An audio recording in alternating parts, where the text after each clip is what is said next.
سلام. اوس هم د یوې بجې خبرونه، خو په سر کې هم پام وکړئ په جلال آباد ښار کې د شویو چاودنو په اړه تازه جزئیاتو ته. نږدې نیم ساعت مخکې د ننګرهار په مرکز کې د څو چاودنو غږونه واورېدل شول.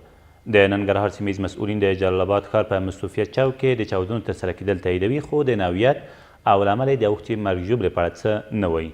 له دې سره سم په سیمه کې عیني شاهدان بیا وایي چې تر اوسه یې د 4 چاودنو غږونه اورېدلي او امبولانسونه یې هم لیدلي چې ټپیان یې روغتون ته لیږدول. په ورته وخت کې ویل کېږي چې په سیمه کې اوس هم د ډزو غږونه اورېدل کېږي.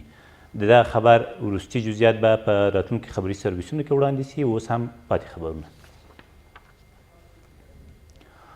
د ملي پوځ یوه چورلکه په هلمند کې د تخنیکي ستونزو له امله له منځه یوړل شوه. ملي دفاع وزارت وایي دغه چورلکه نن سهار وختي د نهر سراج ولسوالۍ په یخچال سیمه کې د تخنیکي ستونزې له امله بیړنۍ ناسته وکړه او تر هغې وروسته نورو چورلکو هغه بمبار او له منځه یوړه. سرچینه زیاتوي د یادې چورلکې سوارلۍ په مسؤونه توګه ژغورل او شوراب هوایي ډګر ته لیږدول شوي دي. د هیواد دفاع وزیر د ایراني پوځي چارواکو په بلنه 13 ورځ تهران ته ورسید. د ملي دفاع وزارت د رسنیو دفتر د مسؤل په وینا طارق شاه بهرامي به په دې سفر کې د ایران له پوځي چارواکو سره د ترهګرۍ پر وړاندې د مبارزې، د نشه یي توکو د قاچاق د مخنیوي او په سرحدي سیمو کې د ثبات راوستو په موخه پر مؤثرو همکاریو خبرې وکړي.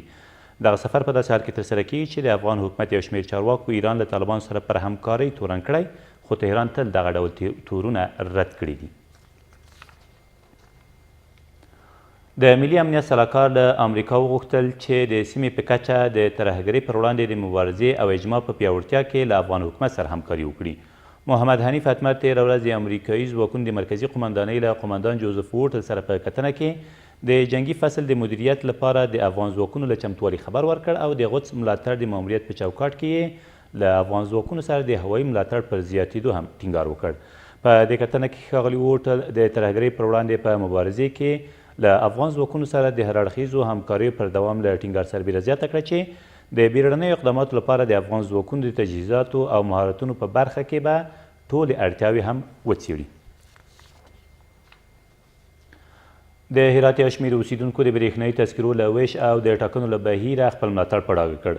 دوی چې 13 ورځ په هرات ښار کې سره راټول شوي وو، د ملي یووالي حکومت له مشرانو یې وغوښتل چې د برېښنایي تذکرو په برخه کې سره سلا شي او نور خلک له سرګردانۍ وژغوري. دوی همداراز له هیوادوالو وغوښتل څو په راروانو ټاکنو کې په پراخه کچه ګډون وکړي، څو په هیواد کې د ناورینونو د هوارۍ په موخه لاره هواره شي. او د اندونیزیا په 3 کلیساو کې د پرله پسې چاودنو له امله 9 کسان وژل شوي او نږدې 40 نورې ټپیان دي. د سیمه ییزو مسؤلینو په وینا دغه پیښه نن سهار په سورابایا ښار کې د ځانمرګو او ځای پر ځای شویو چاودونکو توکو د چاودنې له امله رامنځته شوي دي. لا تر اوسه دغه بریدونو مسؤلیت هیڅ یوې ډلې پر غاړه نه دی اخیستی. دا تر دې مهاله وروستي خبرونه، تر بیا مو الله امد.